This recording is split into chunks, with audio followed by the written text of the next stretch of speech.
There comes a point in the journey where pain stops being noise and starts becoming language. You no longer complain about it. You no longer run from it. You finally understand what it's trying to teach you. This is the phase where excuses die. This is where the old identity collapses. This is the final transformation, not the version the world sees, but the version that changes everything. Up until this moment, life felt like resistance. Every step forward felt heavy. Every decision demanded effort. You were constantly fighting yourself, your habits, your doubts, your fear of failing, your fear of standing alone. But something shifts here, quietly. Internally, you stop asking for permission. You stop explaining yourself. You stop waiting to be understood. You simply move.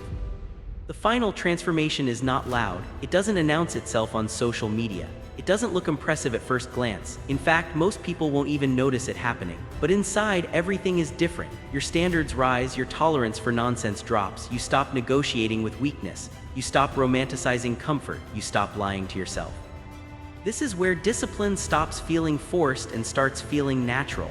You don't wake up asking if you feel like showing up. You show up because that's who you are now. Motivation becomes irrelevant. Feelings stop controlling decisions. You operate from identity, not emotion.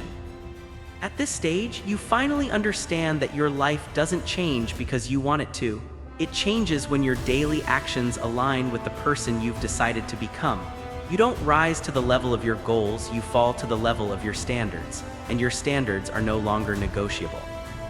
You've suffered enough to know what happens when you don't take responsibility. You've lived the consequences of avoidance. You've felt the weight of wasted time, and that memory becomes fuel, not anger, not bitterness, focus. The final transformation is where self-respect is built, not the fake kind that comes from words or validation, but the real kind that comes from keeping promises to yourself. Every time you do what you said you would do, even when it's uncomfortable, your confidence compounds. Slowly, quietly, permanently. You no longer need external accountability because you've become internally governed. You don't need someone watching to stay disciplined. You don't need praise to stay consistent. You don't need approval to keep going. You've seen what you're capable of when no one is around, and that changes how you see yourself forever.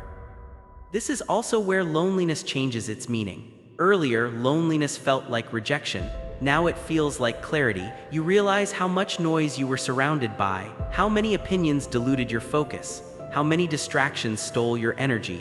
Solitude stops feeling empty and starts feeling powerful.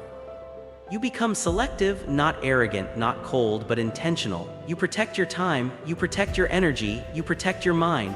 You stop explaining why you can't do certain things. You stop apologizing for choosing growth over comfort. You stop trying to drag people with you who refuse to move.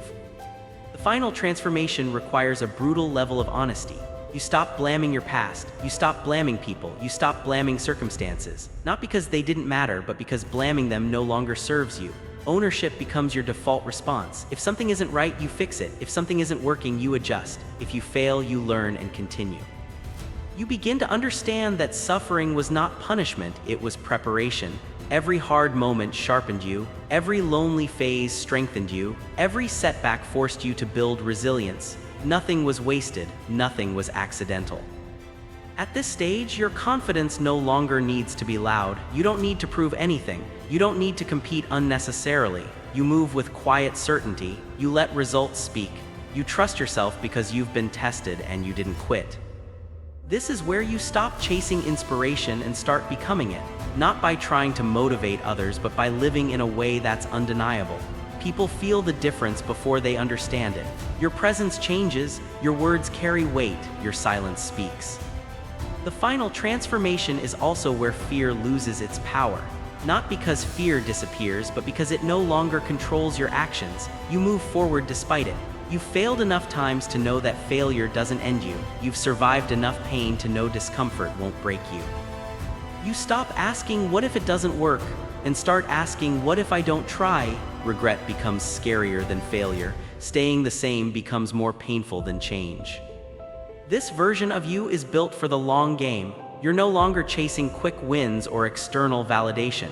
You're building something deeper: character, discipline, legacy. You understand that consistency beats intensity, that patience beats impulsiveness, that mastery takes time. You don't rush success anymore. You respect the process. You trust it.